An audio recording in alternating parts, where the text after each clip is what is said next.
बिटशॉट सेकंडों में वह कहते हैं जो मायने रखता है।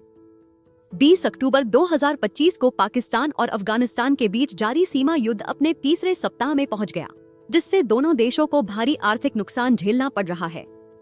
लगातार हवाई हमलों, सड़क अवरोधों और सीमा बंद होने से व्यापारिक मार्ग, ईंधन आपूर्ति और आवश्यक वस्तुओं का आवागमन लगभग ठप हो गया है। दुरंत रेखा दुरंत लाइन, जो दक्षिण एशिया के सबसे व्यस्त स्थलीय व्यापार मार्गों में से एक है, अब पूरी तरह जाम है। पाकिस्तान ब्यूरो ऑफ स्टैटिस्टिक्स के अनुसार अफगानिस्तान के साथ होने वाला लगभग 1.5 अरब डॉलर वार्षिक व्यापार लगभग बंद हो चुका है।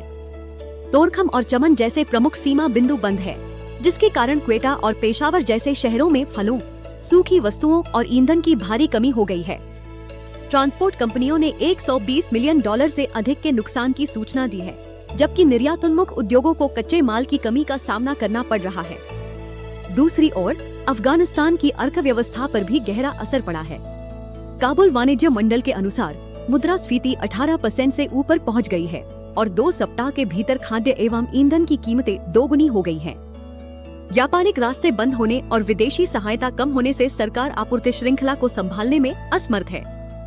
कंधार और जलालाबाद के छोटे व्यापारियों को सुरक्षा संकट और मांग घटने के कारण अपने कारोबार बंद करने पड़े हैं। अंतर्राष्ट्रीय मुद्रा कोष IMF ने चेतावनी दी है कि अगर युद्ध जारी रहा तो पाकिस्तान की GDP वृद्धि दर में 0.8% और अफगानिस्तान की में 1.2% की गिरावट आ सकती है।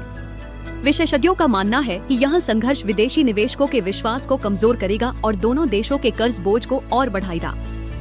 संयुक्त राष्ट्र, ईरान और चीन की मध्यस्थता की कोशिशों के बावजूद शांति वार्ता सफल नहीं हो सकी है।